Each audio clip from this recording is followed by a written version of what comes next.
Welcome to Stingray Tom's Florida and another Take 5 for Florida History. Today I'm back at the Orlando Museum of Art. Why? Well, simply put, they were nice enough to invite me. The main exhibition in the museum, which runs from September 2025 to January 3rd and 26th, is titled To Catch a Dream. It's the 54th annual exhibition of the Florida Watercolor Society and includes 100 watercolors by FWS members, which were selected by artist Matthew Bird. Bird lives in Baltimore, Maryland, and is an award-winning watercolor artist in his own right. For this annual event, the FWS always selects an out-of-state judge to reduce familiarity with the Florida artists, although you'd be right in guessing that many of the submitting artists are nationally known for their work. This video is excerpts from the press conference for the exhibition and features remarks by current FWS President Catherine Leathers and the FWS Communications Director Robin Lee Mikowski, both of which are noted watercolorists in their own right. Obviously, my focus is on history, but I hold that art museums are really just history museums that focus on art. Now, the Florida Watercolor Society has a great history since it's been around for many years. Plus, there's plenty of works in the exhibition that explore the state's history and nature. The present-day FWS dates from 1972 and another direct connection to the Orlando area. Just after Disney World opened in '71, the already venerable Maitland Art Center and its director, Guy Beatty, invited Florida watercolorists to contribute their work to an exhibition. Miles Batts of the American Watercolor Society juried the show, selecting 84 paintings. The show was successful, and because of the interest, the Florida Watercolor Society was founded with 26 charter members, all of which were artists. Today, about 53 years later, there's nearly 1,000 members with membership levels for Floridians as well as for those outside the state.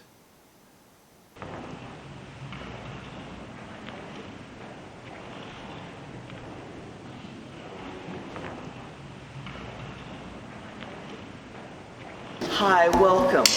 I'm Catherine Leathers. I'm the president of the Florida Watercolor Society, and we would like to welcome you to the Florida Watercolor Society exhibition. And this is, I'm going to take a look around, it is the 54th exhibition from our society. We have over 100 paintings from our members, and they are just outstanding.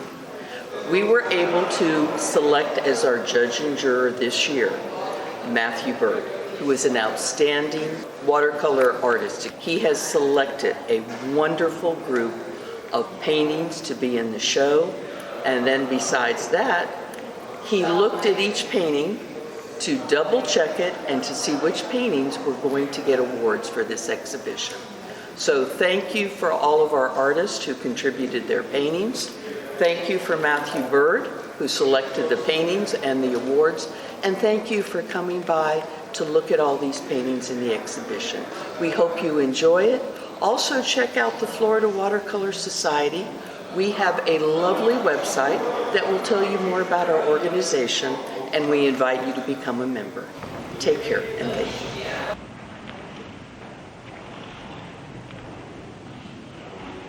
This is our communications director, Robin Lee Mikowski. I'm going to let her talk a little bit about the history of Florida watercolor, because I consider her the memory of Florida Watercolor Society, and I always ask her questions when I don't know.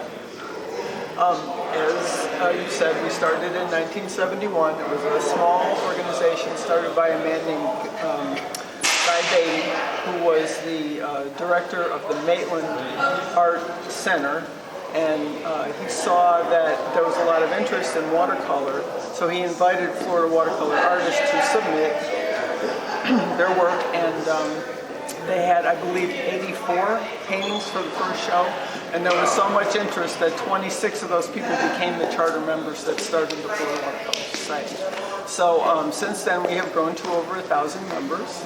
Each year we have an annual exhibition, and we have an exhibition for our non-signatured members.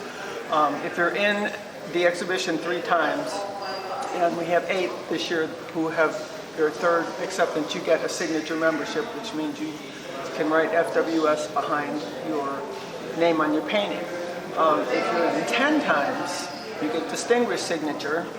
Right, she's created some amazing fundraising opportunities for the society.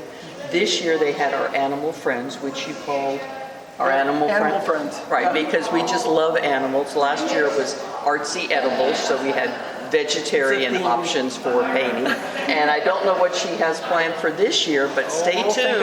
It's going to be something really special.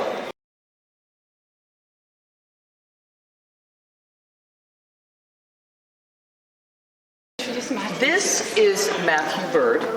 He is our judge and juror. I watch a lot of videos for art on YouTube. I saw his video and I was just like, oh, he is such a good teacher. He's such a good artist and he seems like a nice person. I want him. And I told our membership person who helps me with, organizing our exhibition, I don't care who else we get, as long as we have Matthew. But then after Matthew, I was able to get fantastic people. We had Kathleen Giles, Janet Rogers, and Judy Saltzman. They all did workshops for us this year and were wonderful. I was able to go into Matthew's workshop and see his students' work. I was so impressed. All of the student work was at a quality that was just unbelievable. Not only that, when I walked in, all I saw was happy, smiling artists. I heard lots of positive comments about Matthew. Nice person, excellent teacher, and a great artist. So it was a big, I know, I kind of gush, but he deserves it.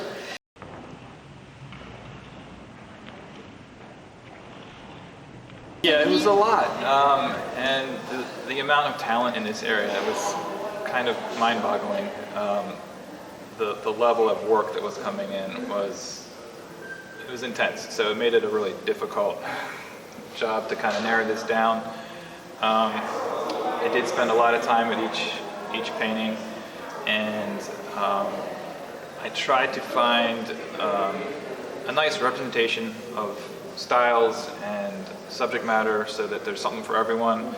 So we've got some really incredible non-representational art, really tight realism, collage, acrylic, there's good representation of all these different things, which I think makes a well-rounded show, makes it interesting for everyone, and a real joy to go around and see really what's being done in watercolor today, and people are just really pushing the envelope as far as what you can do with this medium, and I think this is a great show to put that forth and showcase the versatility and the talent that's working in the watercolor world today.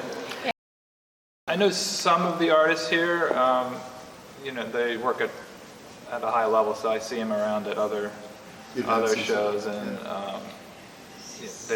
there's people that are award winners wherever they go. It seems like they're just the best of the best. So yeah, some of the names and styles, you can recognize styles, are things you recognize for sure. Yeah. I mean, there are painters that are so exceptional and so well known for their style that even if you don't see their name, you know who it is. And it's almost always rightfully earned. They're just really good, and they're known because they're really good. So, certainly happens. And their style is known. Yeah. So for selecting the show, there's fundamentals that I look for in just a good painting that I think is kind of an objective thing that as far as composition, value, color, design, draftsmanship. And when it comes to the awards, for me, that's where the subjective part comes into it, and you get a different juror, they're going to pick different things. But for me, the awards, they're obviously all great paintings on a fundamental level, but there's a little something extra that kind of drew me in, and I just kind of lingered a little bit more to spend more time with those paintings. They just had an extra narrative element or a degree of technical proficiency that was just a showstopper, and it's like, I'm going to honor this painting with an award. But it was really hard because I think on the whole there's so many great paintings in this show.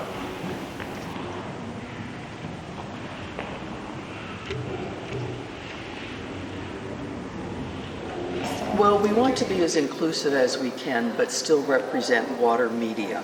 Acrylic is a water media painting style, and a lot of our members do like acrylic. And this is a way to include more of our members in the show. Now, we also wanted to make this an excellent show. So for the awards, we brought Matthew in, so he judged every painting in person to determine the awards. And he put every single painting on an easel, gave every painting the time it deserved, and really thought very hard when he selected awards. And they're all outstanding paintings, but the awards are just a little bit above outstanding. So we're very glad that you were able to do this in person, because paintings don't look the same online as they do in person. And this made the awards more accurate, shall we say, because he knew the paintings that really deserved awards because he could view them in person. No, it wasn't necessarily regional specific as far as the subject matter or what was being painted. It just seemed like, I don't know why, but there's a concentration of just exceptional artists here. Maybe it's population density, I don't know what, but it was, it did strike me as like, wow, this is going to be harder than I thought. So the quality was just of a really high caliber. We make the opportunities available for people to show and people to learn from people like Matthew and all of our demo artists. We get 300 people, from people who've never picked up the brush before to seasoned professionals. And after a while, it becomes almost like a family, because you see people from one convention to another, or you see their artwork displayed on our website and our shows, and you're just really happy for them as well, because you can see how they've progressed from starting as a beginning painter to getting their signature and then their distinguished signature. It's a journey. Yeah. And we're just iron happy to be sharpens along iron, the way. right? And we all get better by Yes. being with each other. Supporting. Yeah. We also try to encourage new artists. If you look on the center painting, that is from our scholarship student. We give scholarship money to a worthy student at a local college, and this year we have Vero Murphy as our scholarship student. We also have a painting that the society selects, or the organization that receives it. I selected Mercy Hospital in Miami to receive our Joe Miller Healing Arts Award painting.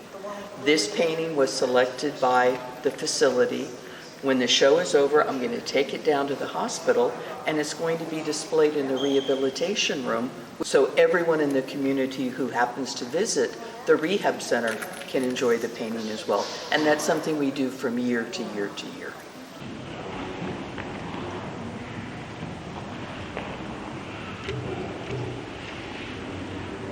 I would differentiate between watercolor being a pure transparent watercolor versus a water media like gouache or acrylic, which is water soluble, more opacity, whereas transparent watercolor is a fully transparent medium. But we, under the umbrella of water media, we have all of those together. So we're all sort of stepchildren of the same family, you know.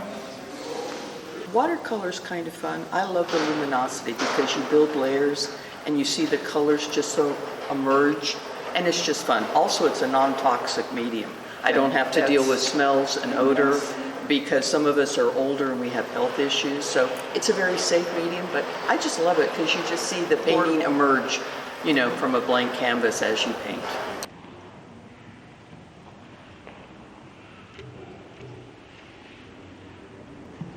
From the museum perspective, you know, what I found really exciting about this selection of works and what, you know, the Florida Watercolor Society does is that, you know, to keep that medium relevant in today's world is that if you look at the way the works are, and you'll get a chance to go around the gallery as well, it was really exciting to see how people are pushing the medium, creating things that weren't, I myself would have never think possible to achieve, with that medium.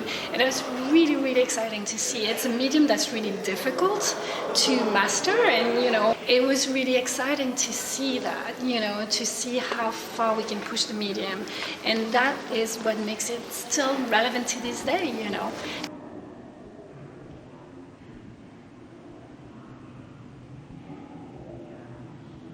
This convention we've been planning for over 3 years. And I have a wonderful board who assists me and helps me plan this. During the convention, we have workshops that occur prior to the convention. We had 2 4-day workshops. One was with Matthew Bird, the other one was with Kathleen Giles. Then we had 2 2-day workshops, one with Janet Rogers and one with Judy Saltzman. Now, last night we had our grand opening. And at the grand opening, everyone got to go into our trade show. We have amazing vendors who come in person to see the different watercolor products and display them and show them. And then Matthew gave a wonderful demonstration last night where you did clementine oranges that were just amazing. And it was wonderful. Now, today and tomorrow, we have demos all day long. And tonight we get to come to the Orlando Museum of Art, and we have our reception.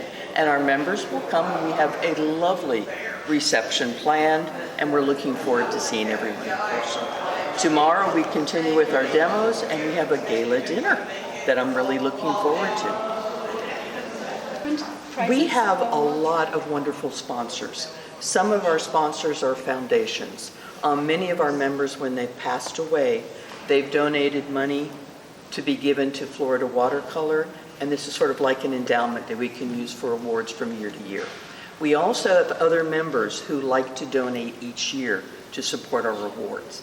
In addition to that, we have wonderful vendors who come to our trade show and just support artwork in the state of Florida, and you'll see their names in the artwork because either they have supplied money to the artist or a gift card or merchandise. And we're very grateful for all of their support because it makes art happen. We pool all the resources that we have, and we have an exhibition committee, and then we have to assemble the awards so that, and they're different. The top awards stay the same, but the awards after that are different every year because we try to make it as nice an award as possible. So adding the merchandise to it brings up the value. This is a special group for sure. I think the largest state group. We're the largest state group. Yeah. So they're kind of next level when it comes to watercolor societies.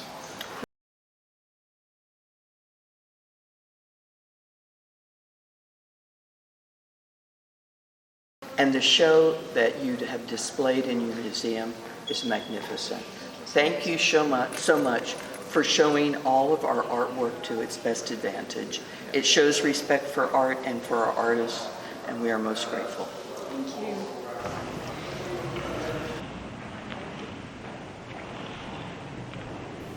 Please visit the exhibition if you can. It runs to just after New Year's in 2026. Thanks for watching another of my videos. I hope you've learned something. If you did, hit the like button and please subscribe to the channel to learn more about Florida's tourism history. Stingray Tom's Florida, traveling through time around the Sunshine State.